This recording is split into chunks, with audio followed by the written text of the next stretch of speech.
17 Agustus adalah hari di mana kita merayakan kemerdekaan atau Dirgahayu Republik Indonesia. Dan minggu besok 17 Agustus tepat 80 tahun Indonesia merdeka. Meskipun sebagian, akan mungkin 10% atau 20% penduduk Indonesia belum merdeka. Kenapa? Begitu banyak gereja-gereja yang rusak.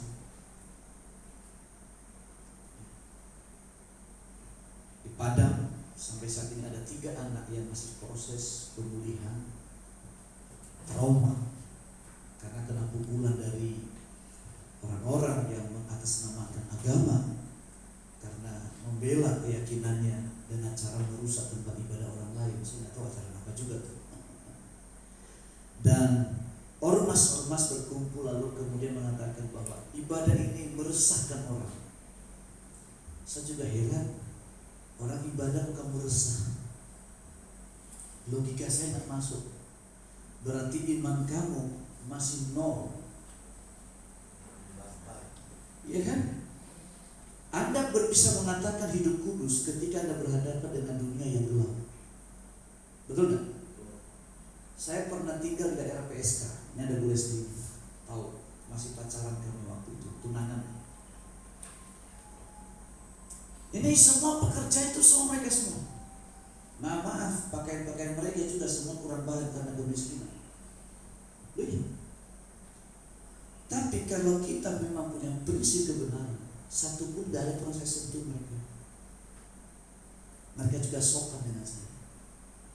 Dan sampai hari ini kalau ketemu masih ingat Bang Petrus. Tapi jangan ditiru gaya saya ya. Nanti Pak Hotlan coba-coba juga. Ya kan? Pak Yerino coba-coba ya. Arwas. Ya. Jadi kalau bicara hidup kamu benar, bukan tergantung lingkungan yang baik-baik aja. Tergantung kamu benar gak kamu punya Tuhan. Makanya saya heran. Orang beribadah, orang berdoa, orang bisa resah.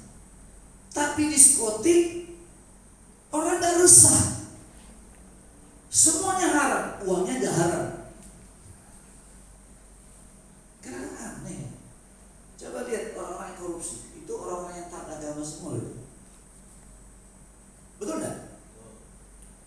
Nanti setiap hari-hari tertentu dia kumpulin anak yatim, kasih makan kan? Atau pergi ke mana itu? Ke panti jompo, panti asuhan, kasih semua. Tapi orang yang sama juga yang mengkorupsi uang rakyat. Saya setuju dengan testimoni Kumaila itu. Dan begini, heran saya Indonesia ini. Orang takut kepada babi, haram. Takut kepada anjing, najis. Tapi nggak takut dengan uang haram. Iya, ini benar, ini masih ada di YouTube. Saya hanya pinjam ya, bukan saya mengatakan ya, saya pinjam. Nanti saya ditangkap lagi. Masih ada itu YouTube-nya itu saja. Bayangkan saudara, harusnya orang yang membuat dia berusaha hidupnya lebih baik harusnya kita dukung kan? Rusak kaca-kaca gereja dihancurin, kursi-kursi dipatahin. Ya, ada orang tua di situ, ada anak-anak. Saudara, kejadian mulai dari Cidahu masuk ke Depok, kemudian terjadi di Padang, sekarang di Kediri. Lalu kemudian terjadi gelombang demo di mayoritas Kristen, lalu menyerukan bahwa kamu mendukung Papua merdeka.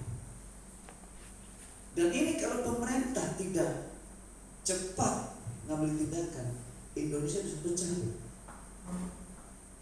Indonesia bisa pecah. Dan ketika ada gejolak yang seperti ini, maka orang luar juga bersuka cita memberikan dana. Ingat, jatuhnya Bung Karno ada intervensi asing. Betul tak? Itu Freeport itu hanya untuk Amerika. bukan orang yang hebat. Nah, jadi kalau lambat pemerintah ini akan terus. Makanya ada yang mengatakan jangan ini jadi isu nasional. Bukan masalah isu nasional. Ini sudah isu internasional. Negara kita, negara Pancasila. Undang-undang mengatakan kebebasan beragama dan beribadah. Tapi ke orang tiba-tiba, saya resah. Lalu selama ini kamu belajar agama apa kalau kamu resah orang ibadah? Lalu saya resah kalau misalnya di sebelah saya itu ada penganiayaan, ya, ada minuman keras. Itu makin beda ceritanya. Itu pun juga semua tergantung pilihan kita kok. Ya. Dan di sisi lain, orang Kristen itu kafir. Kalau memang kafir masuk neraka, kenapa kamu rese gitu loh? Kan kita ini kafir kan, masuk neraka kan? Ya udah gak usah pusing, urusin aja surgamu.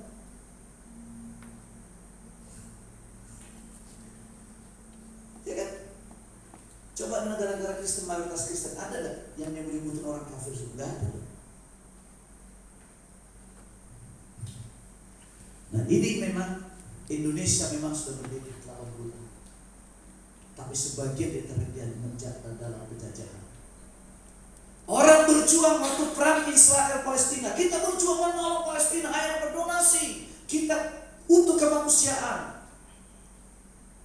Selama ini matamu di mana, Bos? Ketika gereja-gereja dirusak, ketika sesama anak bangsa merasa tidak nyaman. Alasannya apa? Gak ada izin. Orang ibadah kok izin kamu? Emangnya kamu juga ibadah ada izinnya? Ada, saya nonton di YouTube. Oh kan kita mayoritas boleh. Jadi kalau mayoritas boleh, saya naik gundulnya gitu. Ya, saya tuh kadang saya nonton YouTube tuh aneh-aneh aja kan. Nah jadi saudara, kita juga hari-hari ini kita nggak boleh takut, kita harus berani bersuara, tapi jangan juga memaki-maki. Setuju ya? Kita harus berani bersuara. Indonesia belum sepenuhnya merdeka, dan itu bisa kita pertanggungjawabkan. Kalau Indonesia berdasarkan Pancasila, ketuhanan yang Maha Esa, harusnya tidak ada lagi isu penutupan gereja. Tidak ada lagi orang yang beribadah, tempat ibadah dirusak karena berbeda. Ahmadiyah, tempat ibadah Ahmadiyah juga dirusak juga dengan alasan sesat. Ya dulu kalau kamu sesat, jadi contoh yang baik dong, mana sih nggak sesat? Terus kalau kriminal itu dibenarkan, apakah karena kita melakukan kebenaran dalam agama kita, lalu kita harus melanggar hukum? Menurut saya itu juga paling gak benar juga. Ya. Di Kristen itu ada aliran sesat. Pertama ada saksi Yehova, ada Mormon, ada Christian Science. Lalu ya saya nggak sebutin satu lagi, nggak enak. Karena mereka mempercayai sebagai Tuhannya sebagai seorang imam. Adakah orang Kristen merusak tempat ibadah mereka di tempat mayoritas Kristen? Adakah tempat ibadah saksi Yehova langsung gereja kita perang ke sana? Kita yakin memang sesat, tapi kita nggak boleh melakukan tindakan melanggar hukum. Kalau orang Kristen melakukan pelanggaran hukum karena membela agamanya, saya mengatakan kamu tidak mengenal agama dan kamu tidak punya agama. Lebih parah dari ateis. Ini agak sedikit keras sedikit ya awal-awal ini, tapi nggak apa-apa, perlu kita suarakan. Apalagi sudah kemanusiaan, ayo kita bela. Begitu banyak orang yang kekurangan. Adakah orang ini buka lahan pekerjaan bagi mereka? Adakah orang yang merasa beragama ini? Ayo datang ke rumah singgah. Ini saya berikan pelatihan buat kamu. Setelah kamu sudah bisa, inilah tempat kamu bekerja. kerja di sini? Ada kan? Jadi saudara, hari-hari kita harus banyak berdoa untuk Indonesia. Karena saudara, hari ini gereja dirusakin, ada orang-orang masih mengatakan mereka harus dibebaskan. Mereka tidak salah, tapi karena tempat ibadah ini yang meresahkan. Untuk polisinya nggak mau tunduk proses hukum, kesamaan di depan mata hukum. Nanti seenaknya. Nah, kemarin saya udah ngomong itu saya berikan testimoni di Kompas TV. Sebetulnya provokatornya juga Menteri Dalam Negeri dan Menteri Agama. SKB 2 menteri itu yang merusak. Pertama, harus izin 60 orang supaya orang ibadah. Dan itu gak gratis loh, dapat tanda tangan itu. Dan sewaktu-waktu bisa dikatakan palsu. Plus 90 tanda tangan. Ini ya, oke lah, ucapan terima kasih aja misalnya 1 juta, 1 tanda tangan aja. Udah berapa? 60 tambah 90 berapa? 60 juta tambah 90 juta berapa? 150. Terus satu ya. Kalau misalnya ucapan terima kasihnya cuma 1 juta, tapi belum tentu ada orang yang mau 1 juta. Selesai itu FKUB-nya, emang bisa ucapan terima kasih 1 juta? Selesai FKUB, naik ke level lebih tinggi. Ya udah, salam-salaman lah ke sana. Izin gereja, kalau mau jujur ya, bisa 1 miliar itu gak ada pembangunan. Belum ada pembangunan, bisa 1 miliar. Makanya gereja-gereja sekarang ini gak mau bangun gereja, tadi yayasan, mall. Kenapa? Susah izinnya. Kenapa saya tahu? Ya karena saya pengurus PGPI. Saya pegang media di PGPI. Ngerti saya. Makanya banyak gereja-gereja di mall, ada yang di rumah dan sebagainya. Kenapa? Tidak mudah mendapatkan izin. Oke, kalau gereja besar bolehlah. Tapi itu pun Pak Niko membangun SICC itu bukan atas nama gereja, itu atas nama PT. Kenapa? Ya semudah itu, bos. Ya semudah membalikan telapak tangan. Meskipun dikatakan kebebasan beragama, kebebasan beribadah. Tapi Anda tahu nggak yang kerja di sana? Mayoritas yang kerja di sana bukan orang Kristen. Bukan orang Kristen. Cleaning service di gereja, emang orang Kristen? Bukan. Meskipun kita dianiaya, tapi masih kita berikan doa. Ayo, kerjaan. Nah, Indonesia bisa merdeka karena ini. Tujuan bersama lebih utama. Ini yang buat Indonesia merdeka.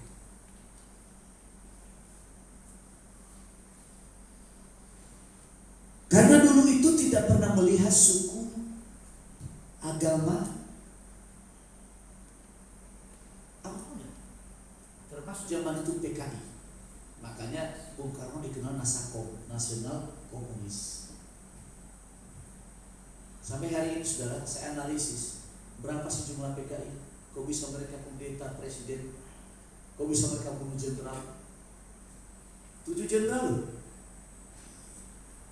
Analisis saya katakan itu kan konflik antara angkatan darat, saya bisa mengatakan. Makanya kan TAP MPR cabut kan, Bung Karno terlibat. Gitu kan? Begitu Bung Karno turun, itulah Freeport sampai hari ini. Itu baru satu Freeport, udah memang lain. Indonesia merdeka karena satu tujuan. Tujuan itu lebih utama.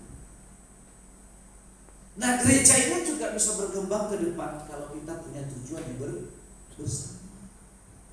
Gak gontok-gontokan. Gak merasa diri yang paling benar, gak dikit-dikit ngambek.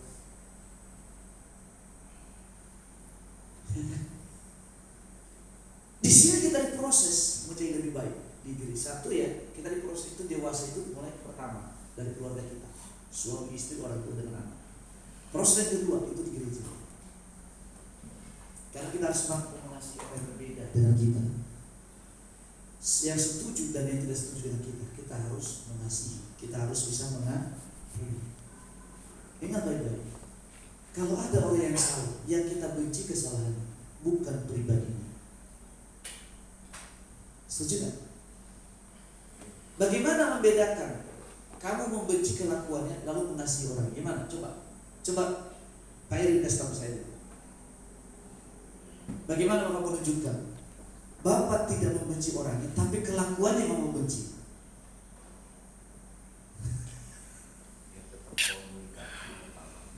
Nah, komunikasi. Nanyain apa sih masalahnya. Itu kan berarti menunjukkan kita mengasihi. Iya. Walaupun kita benci dengan kondisi. Oke. Itu juga bagus. Kalau saya begini, saya akan tegur kesalahannya, tapi kapan dia perlu saya selalu ada. Itu namanya kita mengasihi orangnya, tapi benci kelakuannya. Setuju? Kalau masih mau diingatkan, masih mau dinasihati, tapi kalau nggak bisa, kita mau apa? Masih kita gantung diri, kan nggak mungkin dong.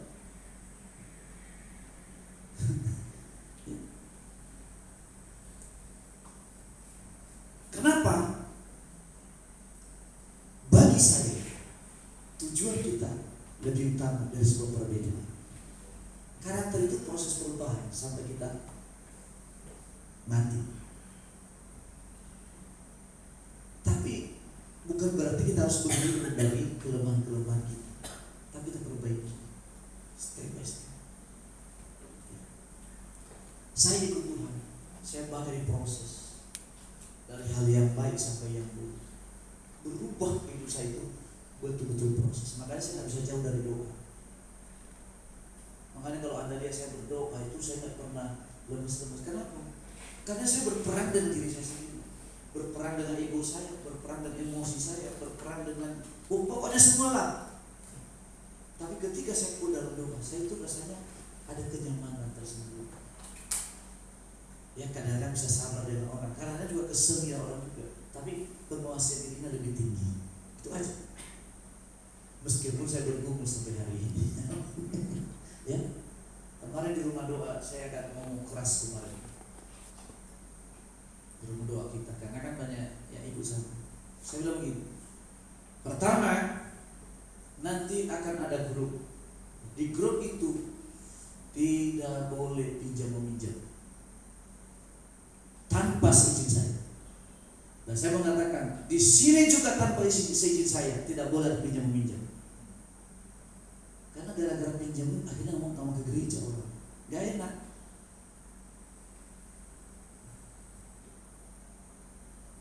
Bukan berarti membatasi saudara, tidak. Tapi supaya kita ke depan lebih baik kepada siapapun, termasuk yang ikut doa di rumah doa kita, karena banyak gereja harus izin saya dulu. Kedua, kalau mau berbisnis harus boleh putus. Nanti kalau konsignasi, ini kami udah banyak lah sama orang. Kadang-kadang orang itu menganggap remeh sama gereja ini, ya, nggak apa-apa sama anak Tuhan. Akhirnya apa kabarnya? Apa yang terjadi? Terjadi konflik. Siapa sasarannya? Ya gereja. Nah gereja ya gembalanya saya. Ya. Bukan berarti saya membatasi ya, boleh. Tapi jangan sampai nanti gara-gara itu ke depan hubungan kita pada sesama jadi retak. Itu saya nggak mau begitu. Jadi semua yang di sini tolong ya perhatikan baik-baik. Saya tidak bermaksud membatasi, tapi supaya kita tetap terjaga, supaya kita harmonis, supaya tujuan kita tercapai. Nah, gereja ini punya visi, yaitu 120 jemaat. Nah, jemaat di sini memang yang paling yang hadir kadang 30, kadang 20, kadang turun. Ada yang konsisten ibadah, ada yang timbul tenggelam, macam-macam. Apakah sakit, apakah kerjaan, apakah sedang marah sama pendetanya, nggak tahu juga, macam-macam. Masing-masing punya masalah, tapi itu nggak masalah, nggak persoalan. Tapi yang paling penting adalah tujuan kita itu lebih utama. Amin. Anda boleh nggak setuju dengan saya? Boleh. Harus ada demikian. Jangan semuanya setuju dengan saya. Kalau semua setuju dengan saya, nggak ada yang ngasih masukan. Tapi di sisi lain juga harus bijaksana. Kita boleh berbeda, tapi bukan berarti tujuan kita nggak mengejar. Nah, Indonesia Merdeka itu karena berbeda, banyak berbeda dengan Bung Karno. Dulu yang mencalonkan dari presiden pertama itu bukannya Bung Karno, betul nggak? Ada 3 orang mereka. Cuma Bung Karno lebih populer. Pertama memang orangnya ganteng, pintar, berkarisma. Dan memang waktu itu dia pas di presiden. Jadi berbeda itu boleh, tapi tujuan harus utama.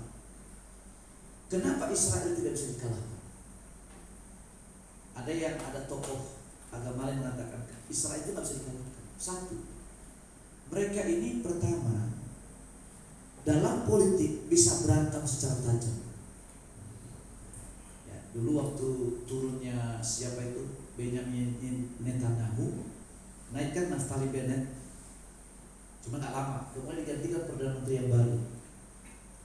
Nah, dalam proses pemilihan itu sebenarnya mau pemilihan presiden, sekarang di sana parlemen kan. Begitu ada pemilihan presiden di parlemen, dibatalkan tiba-tiba. Kenapa? Karena ada perang. Dan mereka yang berseberangan ini bersatu. Naftali Bennett itu adalah pengusaha besar yang memproduksi senjata.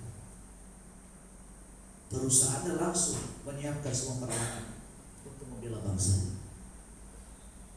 Nah, jadi padahal mereka sebetulnya musuh politik, musuhnya Benjamin Netanyahu. Tapi bagi mereka keselamatan negaranya itu lebih utama dari sebuah perbedaan, dari egosentris mereka masing-masing. Nah, jadi saya juga berharap gereja kita juga demikian, harus lebih unity. Amin. Ya, harus lebih unity. Nah, untuk mengutamakannya sudah dikasih Tuhan. Kita butuh Tuhan, kita butuh Roh Kudus. Kita tidak akan mampu sendiri. Habis baterai. Nah, ini kita baca sama-sama ya. 2, 3, ya. Tetapi kamu akan menerima kuasa kalau Roh Kudus turun ke atas kamu, dan kamu akan menjadi saksiku di Yerusalem dan di seluruh Yudea dan Samaria dan sampai ke ujung bumi. Jadi kuasa Roh Kudus itu memampukan kita menjadi saksi. Ketika saya baru kenal Yesus, kemudian keluarga saya tahu saya jadi hamba Tuhan, mereka tidak percaya, nggak cocok jadi hamba Tuhan. Iya, bahkan ibu angkat saya pun yang mendidik saya nggak percaya. Masa sih bisa sih nggak berubahnya orang? Lalu apa yang nggak saya lakukan dulu? Untung saya kenal Tuhan. Kalau nggak juga anak saya bisa ikutan. Saya kadang suka cari gara-gara sama orang dulu. Dulu orang datang-datang cari masalah, atau panas gitu. Nah, orang itu sampai pada akhirnya berantem. Nah, saya teringat kesaksian Chelsea waktu dia masih SD, sering gangguin anak orang sampai nangis. Aduh, saya ingat waktu kelakuan saya dulu.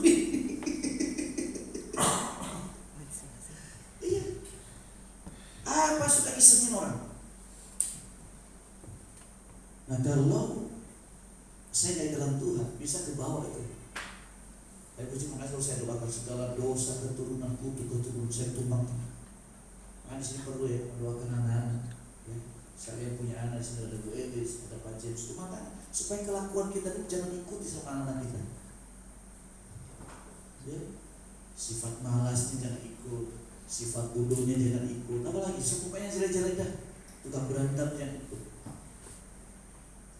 Nah jadi ketika Roh Kudus turun, saya ini kan orang Katolik asli. Saya itu paling gak suka orang berbahasa roh, nangis-nangis segala macam. Karena kan kalau biasa kita ibadah kan ya nyanyi. Tapi ketika Roh Kudus turun, menjamah saya. Waktu itu ya, saya punya tenaga itu kayak sepertinya habis tenaga dan punya kekuatan untuk duduk yang aman. Itu kalau seperti itu. Nah, semua apa yang pernah saya pelajari, saya terima dari setan keluar satu persatu. Nah, waktu keluar itu capeknya, sakit akan main. Di asrama 3 hari saya tidak bisa bergerak. Orang pikir saya mati. Karena kan setan kan ingin ngambil juga, ingin narik juga. Tapi Roh Kudus itu melepaskan. Tiba-tiba saya bisa berbahasa roh. Nah, waktu berbahasa roh, ada sesuatu yang panas di hati. Karena terjadi peperangan. Saudara, ada kemarin yang telepon Bu Lesti. Bu, kan kita layani seseorang nih pada pelepasan. Nah sejak kita layani beliau ini, kalau dia berdoa di kamarnya, dia berdoa mau muntah dia. Nah Bu Lesti kan menjawabnya agak susah. Saya begini, orang ini sedang selama ini terikat dengan roh jahat sekian lama, puluhan tahun.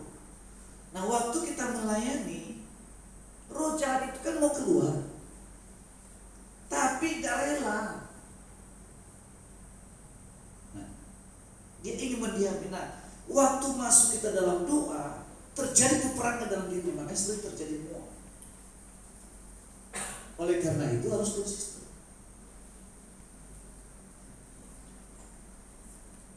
Itu kemarin rumah doa kita kemarin juga ada kesaksian, saudara. Ini kesaksian luar biasa. Ada orang yang kita doakan di rumah doa, nangis-nangis, mereka-reka sama Tuhan lah. Ya pokoknya nangis lah. Sambil tertawa juga saya mendengarnya. Ternyata baru habis diomelin. Selesai kita doakan, pulang ke rumah, ya kesaksian. Abangnya telepon, minta nomor rekening. Dapat duit. Saya cerita. Nah akhirnya cerita dengan teman-temannya. Oh kalau begitu minggu depan kami harus menangis seperti beliau. Oh nggak usah, jadi bayi aja sekalian lebih banyak. Terima doa kemarin loh. Lucu-lucu kadang-kadang. Ya. Padahal sebetulnya hampir nggak mungkin. Tapi dibuat kaget. Kenapa? Baru kali itu mungkin kan. Bisa minta rekening. Benar-benar ditransfer. Puji Tuhan. Ya. Jadi salah satu pekerjaan Roh Kudus kayak gitu. Makanya usahakan kalau ada waktu, ayo ke rumah doa. Jangan jemaah lain diberkati, nanti jemaah sendiri ketinggalan. Ya. Amin. Ya. Nah, saudara, apa yang harus kita lakukan? Kita ikuti contoh para murid ini. Apa yang dilakukan murid Tuhan Yesus ketika mereka di kamar lonteng? Yang pertama, mereka bertekun dengan sehati dalam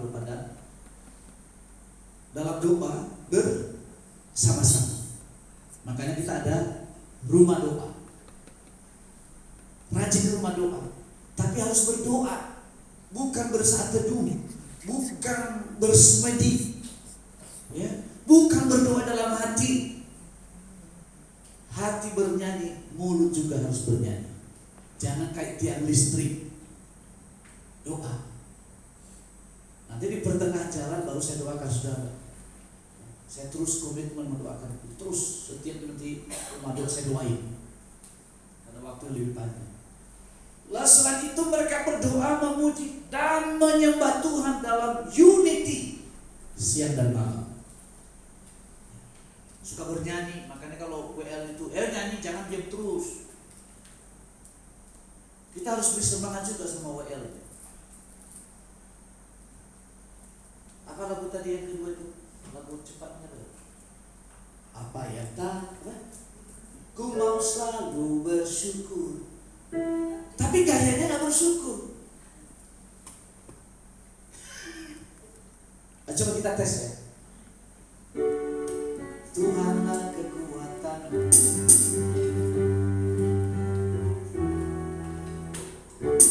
Benar ya? Ayo bagi berdiri. Saya pengen tahu bisa bersyukur nggak? Ya.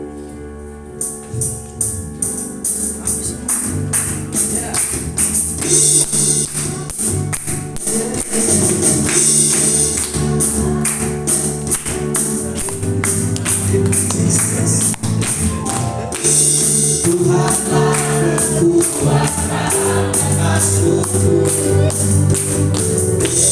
yang hidup baru dan bersamakanku. Hanya padamu hatiku percaya,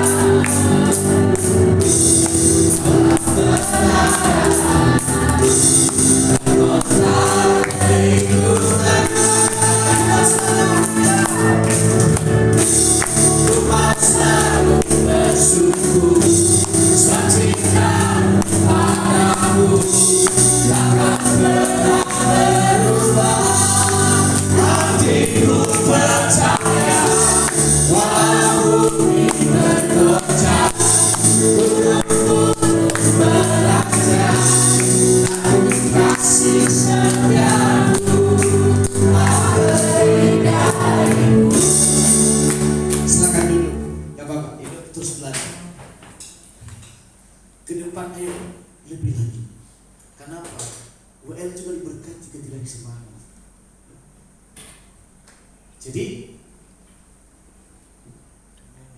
berdoa, memuji dan menyembah Tuhan dalam unity, itu namanya kesatuan.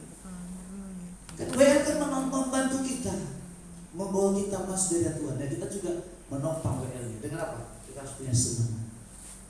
Apapun bebanmu di rumah, udah lupakan dulu. Ya.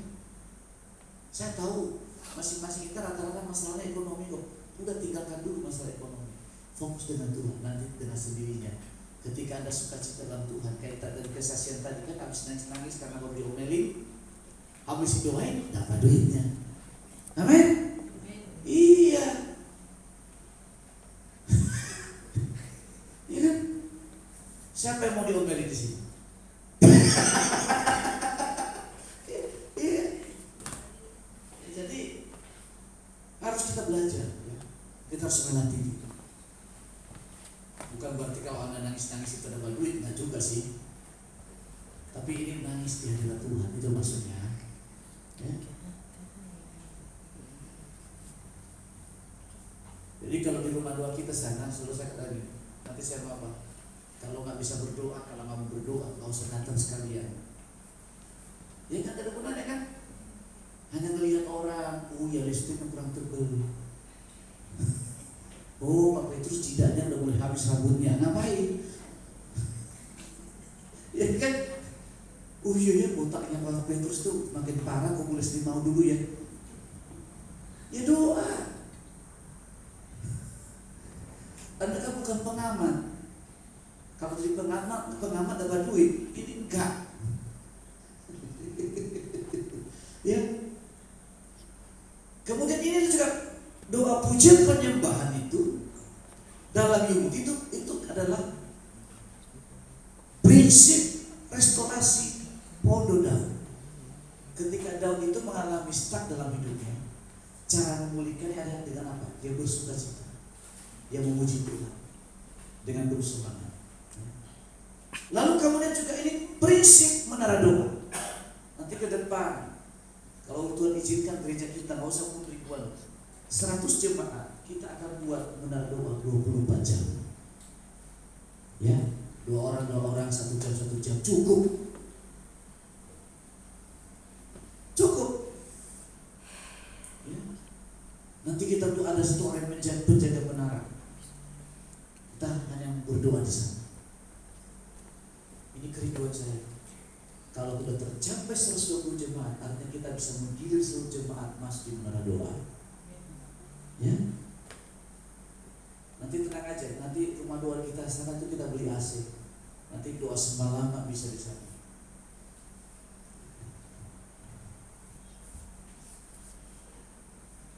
Nah, kemudian apa yang terjadi setelah murid-murid itu dipenuhi Roh Kudus? Ini Petrus berkhotbah sekitar 5 menit dan kira-kira 3.000 orang bertobat dan dibaptis. Belum ada dalam sejarah seperti ini. Dulu 250 juta penduduk dunia, sekarang berapa miliar?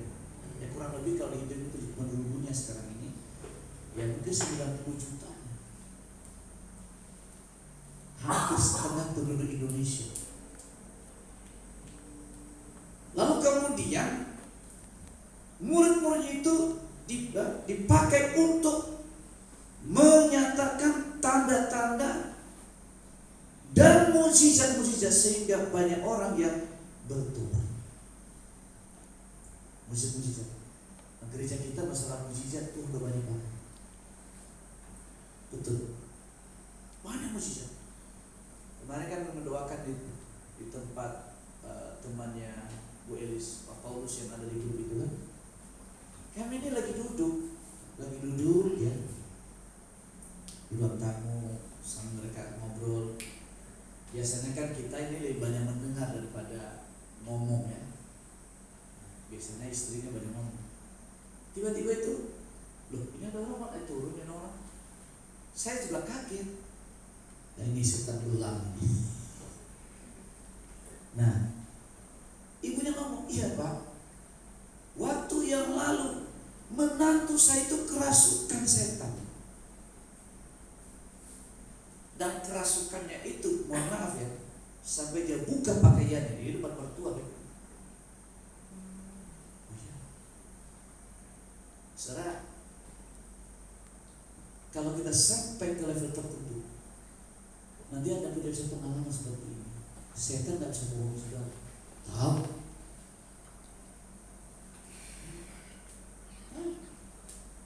Tapi dia nggak berani dekat karena kita bukan temannya. Nah, kemudian ya hari Minggu, Senin, Selasa sama tulis. Nah, ini ada ngomongin kita nih, kedengaran. Bisa kita tahu. Dan itu nggak meleset. Kalau Roh Kudus kasih tahu itu nggak meleset. Kenapa nggak meleset? Ada yang ngomongin ini. Ini ada. Nah, saya urutkan. Oh iya, kemarin ini begini. Iya. Oh, batas. Nah, kalau Anda senang dalam doa, Anda akan dipakai Tuhan bisa mendengar itu. Bisa. Sehingga ada orang mencelakai Anda nggak bisa. Ketahuan. Itu pekerjaan Roh Kudus. Karena Roh Kudus itu mengingatkan, menegur, memberitahukan apa yang akan terjadi. Nah, itu ya seperti yang saya bersaksi tahu 2013 yang lalu. Saya di tempat tidur itu saya dibunuh doa. Tapi saya bisa melihat tubuh saya sedang duduk. Lalu sekaligus saya bisa pergi sebuah tempat. Orang berkumpul itu apa yang mereka omong, saya tahu dan saya ngerti. Ketika ketemu besok harinya, omongan mereka itu persis. Sehingga apa? Mereka tidak bisa menjebak apapun karena sudah tahu ngomongnya apa, arahnya kemana. Itulah kekuatan doa kalau kita benar-benar dalam doa. Ya. Mukjizat, udah banyaklah mukjizat. Ya. Melalui karena mukjizatlah gereja ini ada. Fasilitas Tuhan kasih pelan-pelan karena mukjizat. Ya dulu awal-awal Tuhan pakai orang HIV/AIDS. Lihat, ya, diberikan AC. Nah AC itu sekarang karena kita bawa ya ada di rumah sekarang ini. Berikan ya sound speaker yang itu sering pakai. Nanti ke depan saya lagi mau bikin apa colokannya karena nggak bisa di sini. Itu lebih bagus itu daripada suaranya. Betul tidak? Suara lebih bagus itu kan? Iya. Yang lama dibanding ini? Iya. Lebih mantap itu. Itu gara-gara orang HIV/AIDS itu. Orang masih hidup sampai hari ini. Itu mukjizat. Makanya selalu saya ajak ini harus percaya mukjizat. Makanya jangan ikut-ikutan orang yang nggak percaya mukjizat. Ada yang mengatakan orang yang butuh mukjizat orang cengeng. Saya bilang kepalamu. Ya. Sepanjang hidup kita butuh mukjizat. Dan kita hidup hari ini karena mukjizat. Ada orang tidur tidak pernah bangun-bangun. Kita hidup karena mukjizat. Lalu kemudian cara hidup murid berubah sehingga banyak orang yang bertobat. Nah kalau di sini kita jadi contoh yang baik. Orang tanya, bulan ini gereja ibu di mana? Saya pengen ikut. Kenapa? Berubah. Ucapannya berubah, pergaulannya berubah, berkatnya juga berubah.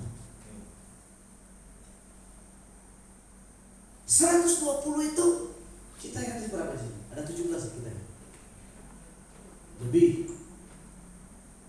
Kalau semuanya hidupnya berubah, dari satu persatu aktif, ayo bekerja sama.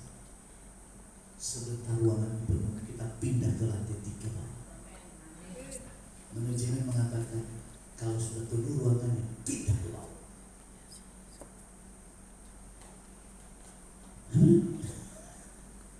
Oleh karena itu yang ada nih, jangan kita menjadi batu sandungan satu sama lain, tapi jadi berkat. Selalu saya mengatakan, mikir dulu baru mau, jangan ngomong dulu baru mikir. Apalagi ngomong tanpa pakai otak itu bahaya lagi.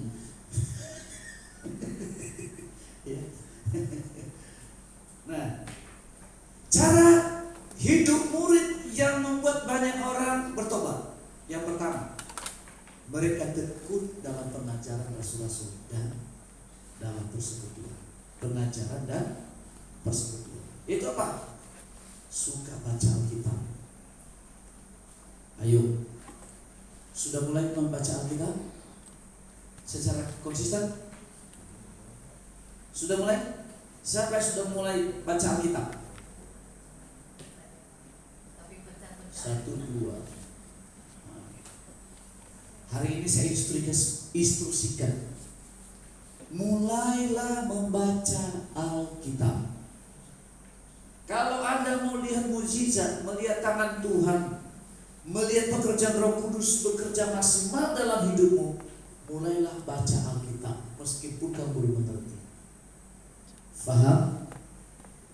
Amin. Amin Bu Tari. Amin Bu Rani. Minggu depan saya tanya ya, baca Alkitab atau enggak. Tapi jangan gara-gara ini nggak mau ke gereja ya. Nanti Bapak terus tanya. Karena saudara, saya tidak selamanya bisa menolong saudara, betul nggak? Meskipun misalnya Tuhan pakai saya dengan luar biasa, tapi tetap ada batasnya. Karena sumbernya bukan saya, sumbernya Tuhan. Tapi kalau Anda punya hubungan dekat dengan Tuhan, yaitu melalui firman, maka ini yang terjadi. Kita baca sama-sama. 2, 3, ya. Firman itu pelita bagi kaki dan terang bagi jalanku. Kalau mau hidupmu itu benar, hidupmu berubah seperti bilang tadi, ya kayak saya dulu karakternya suka isengin orang, suka gangguin orang, suka bikin orang gak nyaman, suka berantem, pokoknya segala macam saya lakukan. Berubah sehingga si berjalan dalam kebenaran, yaitu melalui firman. usah ganti namamu Firman Tamu Bolo, tidak perlu. Baca firman. Saya jamin hidup berubah. 1 bulan saja, saya garansi Anda berubah hidup. Nasib berubah. Asal konsisten. Makanya lagu itu, firman pelita bagi kakiku, terang bagi jalanku. Di waktu ku bimbang dan hilang jalanku, tetaplah di sisiku. Tak akan ku takut asal kau di dekatku, besertaku selamanya. Itu apa? Firman-Mu pelita bagi kaki. Kita udah tahu, tapi kenapa gak ngambil? Sekali lagi, mulai hari ini, ayo belajar baca firman Tuhan. Ini ada Tanu, ada Seo. Mulai hari ini baca Alkitab elektronik. Nanti pinjam meskipun nanti aplikasinya aplikasi Voice Alkitab. Sebelum berangkat sekolah, dengarkan dulu. Oke? Tanu, Seo, minta meskipun nanti. Atau yang tua-tua juga perlu kita kirim aplikasi Voice supaya dengar firman karena kasih pembaca.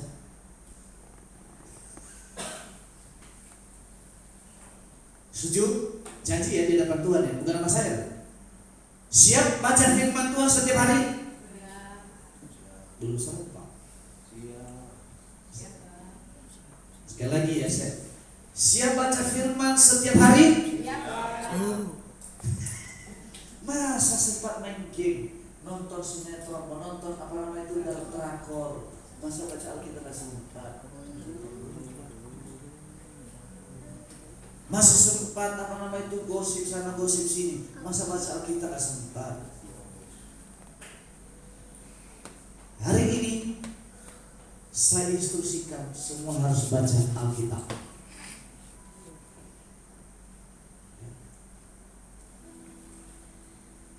Kemudian saudara, mereka selalu berkumpul memecahkan roti dan berdoa. Memecahkan roti ini bisa berjalan kudus, bisa juga makan dan minum secukupnya. Yaitu suka berdoa dan hidup dalam unity. Artinya saling memaklumi satu sama lain. Lalu kemudian mereka suka memberi sehingga tidak ada yang kekurangan. Catat baik-baik. Tidak berarti kita mengajar orang malas-malasan. Kita ini juga pernah berkontribusi. Bukan sayanya, tapi sama-sama antara kita.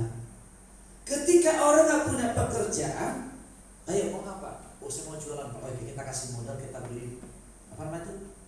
Mejanya, kompornya, apa lagi? Ya duitnya. Untuk apa? Supaya jualan. Jualan supaya punya penghasilan. Betul gak? Mendidik supaya tidak malas kan? Supaya dia tidak kekurangan. Betul gak? Tapi memang ya manusia itu kadang-kadang ya kita sih bisa kecewa kalau kita lihat manusia. Tapi kalau kita kerjakan buat Tuhan, kita gak kecewa. Kita udah lakukan itu. Ya. Sampai hari nggak tahu barangnya dari mana, nggak tahu. Teromos dibeli gede sama bukan itu beli ya, punya Bu Elis, teromos gede disiapkan loh supaya bisa jualan. Mejanya keren, sudah bukan meja sembarangan. Meja keren. Bisa dilipat gede, bisa dilipat kecil. Bu Elis sih, boyong bayangkan yang memesan Bu Elis.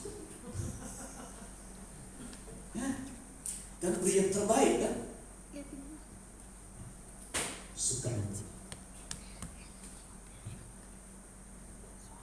Jadi kalau ada jemaat misalnya, metode orang Israel dengan kita beda. Kalau orang Israel diberikan uang, mereka kelola. Kalau kita kasih uang, habis hari ini. Nah, oleh karena itu kita harus berubah metodenya. Nggak kerja, oke. Mau apa? Usaha, oke, kita kasih modal. Ini fasilitas. Kalau nggak jalan, ya sudah, segitu kemampuan kita. Karena apa? Belum ada di antara kita yang bisa mengelola perusahaan besar yang menampung orang yang bekerja. Kecuali nanti Pak Ido nanti bikin perusahaan, apa ya, perusahaan company segala macam itu. Nah, nanti manajernya mungkin si Tano, direkturnya mungkin bisa Pak Joko, bendaharanya saya, ya nggak apa-apa. Yang pegang duitnya saya. Ya selalu. Tapi kalau ke depan kita diberkati, kita harus mampu jemaatnya nggak punya pekerjaan supaya dia kerja. Ke depan. Nggak tahu nanti Bu Lesti juga usahanya, bisnis digitalnya melejit sampai ke level internasional. Kita butuh administrasi sebanyak-banyaknya. Kita butuh orang yang suka bungkus sebanyak-banyaknya. Wow, saya nanti yang pegang keuangan. Ya, nggak tahu. Kita nggak tahu. Dengan memberi, kita mengatakan, berilah, kamu akan makin pelit, makin miskin. Percaya saya. Kita baca dulu 2, 3 ya. Berilah dan kamu akan diberi satu takaran yang baik, yang dipadatkan, yang digoncang, dan yang tumpah keluar akan dicurahkan ke dalam pangkuanmu, sebab ukuran yang kamu pakai untuk mengukur akan diukurkan kepadamu. Jadi misalnya ini 1 liter, kita kasih beli 1 liter, apa namanya itu, berlian. Kasih. Alkitab mengatakan ukuran yang saya takar tadi, ukuran yang sama, tapi bedanya apa? Dipadatkan. Digoncang dulu kan, baru tekan, lalu ditambah lagi sampai tumpah keluar. Bicara apa? Kelimpahan. Kapan? Waktu kita memberi. Orang yang pelit, saya nggak pernah lihat hidupnya makmur, selalu berkurang. Meski dia punya segala-galanya, tapi merasa berkurang. Bahkan ada orang tidak bisa menikmati kekayaannya, hanya akan makan kentang dan hanya berhenti di surga. Yang makan makanan yang enak-enak hanyalah pembantunya. Banyak begitu. Nah kemudian mereka selalu memuji Allah, bergembira dan tulus hati. Yang hidup sebagai orang yang berintegritas. Orang berintegritas itu menjaga hubungan dengan semua orang. Itu integritas. Gak suka nambah-nambahin omongan orang. Itu integritas. Tidak akan melakukan tindakan yang menguntungkan dirinya tapi merugikan orang lain. Itu namanya berintegritas. Kalau dipercayakan uang di tangannya, itu nggak akan berkurang, bertambah dia. Itulah orang yang berintegritas. Dan tentu kita harus percaya sama orang yang dapat dipercaya. Lalu kemudian hasilnya mereka disukai semua orang, dan tiap-tiap hari jumlah orang yang diselamatkan bertambah. Ketika kita berubah, jangan kayak preman di gereja baik, di jalanan preman. Anak buka tawa. Di luar tukang ngambek. Harus berubah. Aduh, kadang-kadang ya di jalan itu mancing-mancing emosi. Aduh, balik sama aduh ini orangnya. Paling gitu ngomong saya. Ke waktu beberapa minggu yang lalu itu ada di depan ini kantor. Tiba-tiba ada motor nyolong, kaget saya. Untung saya nggak kencang. Kalau nggak melempar dia. Kalau mobil kan biar dikit, tapi kan bisa bahaya. Agak keluar. Lalu saya ngomong, ini orang ya, kesel saya. Nah, kita diuji di sini. Dan itu saya juga sampai hari ini saya belajar. Jangan sampai saya mengatakan orang ini B1 atau B2. Ya kan? Supaya apa? Kita suka sama orang. Jangan suka lawan arus. Yaitu kalau tiap hari Senin macet banget jalanan di tempat kami kalau saya ngantar Chelsea. Karena ada Chelsea bilang, seberang aja lawan arus. Enggak bisa. Lah iya bener. Nggak bisa. Oleh karena itu cepat kalau mau jangan macet. Dia tidak ada dengan saya. Supaya cepat lah. Ikuti aja orang. Memang orang itu lawan arus semua. Semua lawan arus. Siapa mau? Ikut jalan. Jadi kalau nggak mau macet ya cepat jalannya. Ya kan gitu kan? Atau kasih waktu. Jakarta ini kan macet ya. Oleh karena itu siapin waktu. Kalau ibadah jam 8 misalnya jam 10, ya jalanlah jam 8 supaya ada waktu bersatu. Ya kan? Kalau rumah doanya jam 6 sore, ya jangan berangkatnya jam 5, ya jam 4 aja sampai waktu. Supaya jangan buru-buru, dengan lebih keburu-buru akhirnya ngelawan arus. Kalau enggak ya salib sini, akhirnya apa orang lain bisa celaka. Buat apa? Saya ke rumah doa. Ini celaka. Ya, itu nggak ada yang lihat, saya juga nggak lihat, tapi kan Tuhan lihat. Dodol, tadi kamu itu ya. Malaikat tiba-tiba nanti colek kepala kita. Dia ngomong, tadi kamu saya gantung dulunya aja di jalan. Udah minta ampun dulu. Itu gara-gara kamu orang ngerem mendadak. Saking ngerem mendadak orang belakang nabrak. Gara-gara menghindari kamu. Ya, jadi perlu persiapan. Supaya apa? Mereka disukai semua orang. Candanya harus berubah. Kemarin itu saya terus terang ya, ketika saya dengar kesaksian, sebetulnya menegur saya juga supaya berhenti. Ini kok ini yang sudah menikah ini harus tolong canda-canda itu harus hati-hati. Ini kadang-kadang misalnya contoh, ya ada Pak James nih yang sudah menikah ini juga, bayi yang belum menikah. Ini ada pisang nih, muncul. Nah, tiba-tiba ada seorang bapak yang ngomong, ini bu pisangnya enak, apalagi pisang yang satu lagi. Padahal di situ ada istri, di situ ada iparnya. Nah, kayak gitu-gitu mengurangi pengurapan dan bisa menjurus pada perzinahan. Ingat ya, yang sudah punya istri, yang sudah punya suami bercanda yang sembarangan. Amin. Amin Pak James. Amin Pak Edward. Pak Ire. Ya, amin ya, termasuk saya. Jadi kalau ke depan saya punya canda kayak gitu, ingatin saya, Pak, khotbah Bapak nggak sesuai. Ibu-ibu juga sama, kalau udah punya suami jangan merasa masih single.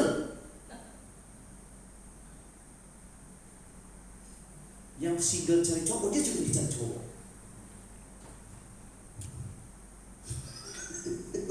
Canda-canda, mungkin nggak serius. Setan bekerja dimulai dari canda. Benar nggak? Jangan tantangan orang yang udah mau nikah jauh lebih berat daripada yang belum menikah. Kenapa? Karena apa? Setan bekerja merusak rumah tangga, keluarga.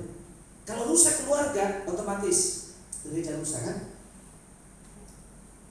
Nah, oleh karena itu hari-hari ini baik laki-laki maupun perempuan, tolong canda-candanya jangan menjurus ke jurus pada percabulan.